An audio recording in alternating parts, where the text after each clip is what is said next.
Chers amis internautes, bonjour, merci beaucoup. Merci de continuer à suivre la chaîne Le Rappel TV. Merci d'abonner massivement et d'appuyer sur la cloche de notification pour accompagner la chaîne. Alors aujourd'hui, on va anticiper un peu sur le match qui va opposer le Sénégal à l'Équateur. Donc aujourd'hui, les gars, on va parler plutôt sur l'aspect tactique. On a vu ce que le Sénégal a montré durant ces deux derniers matchs contre la Hollande et le match d'hier contre le Qatar. Et ce que aussi l'Équateur a montré dans son premier match contre le Qatar et son match d'hier contre la Hollande. Alors, aujourd'hui, vu les circonstances, le Sénégal doit impérativement battre l'Équateur pour passer en huitième de finale, pour pouvoir sortir de son pool.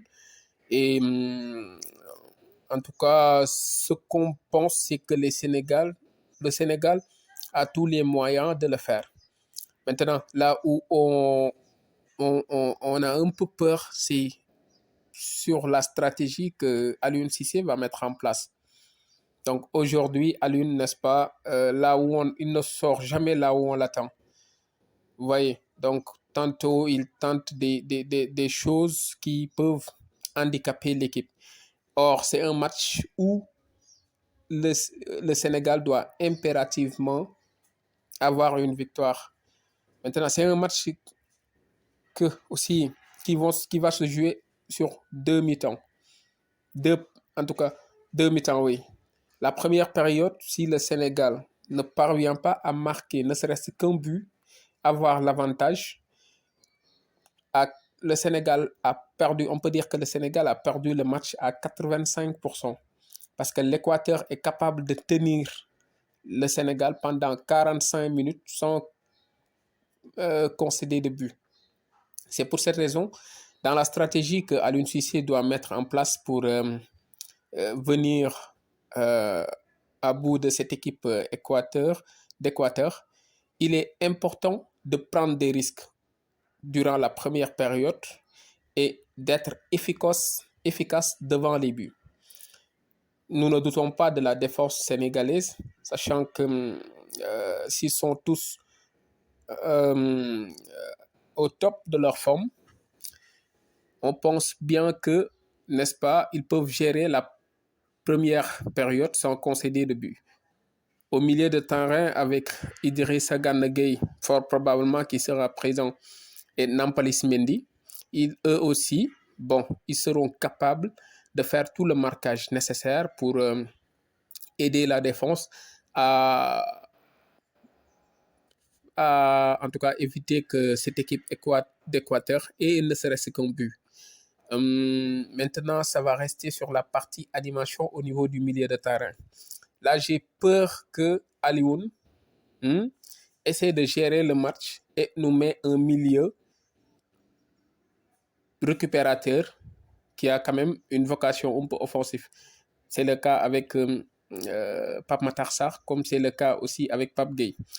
En tout cas, s'il le fait, je ne dirais pas que le Sénégal ne va pas marquer, mais c'est sa probabilité ou bien ses chances pour scorer durant la première partie seront minimes.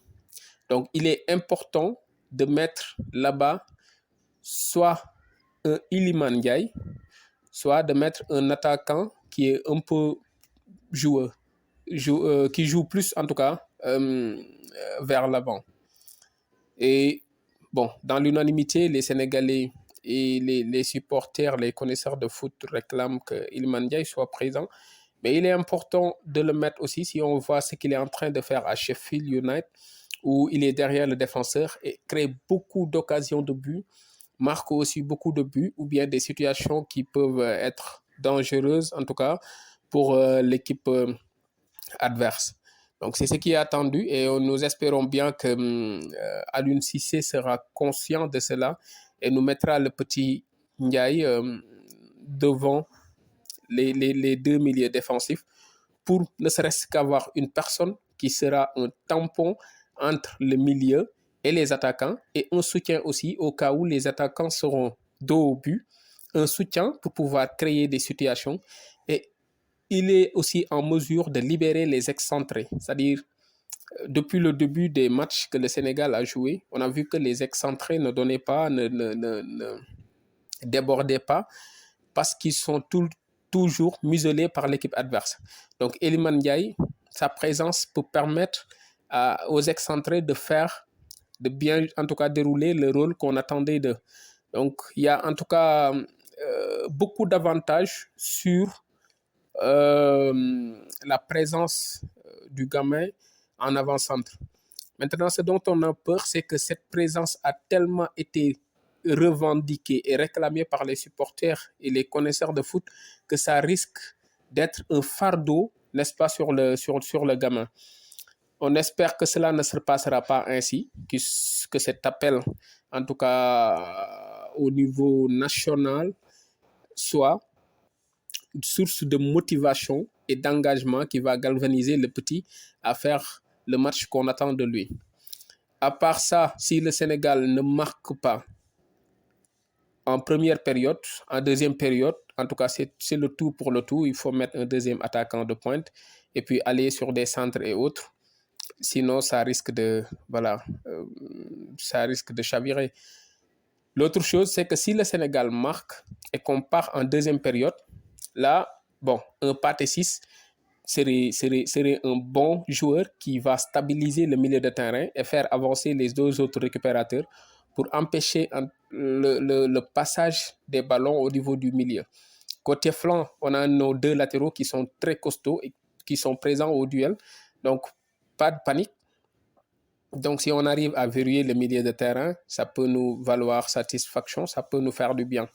Donc, c'est ce qui est attendu. Tout le match se jouera sur la première période et on espère que Alun aura en tout cas ça à la tête et mettra les joueurs qu'il faut pour ne serait-ce qu'avoir un but avant la mi-temps. Et à la seconde période, le Sénégal peut bien contenir cette équipe pendant 45 minutes sans concéder de but. Donc, c'est ce qu'on voulait partager avec vous. Nous vous demandons aussi d'abonner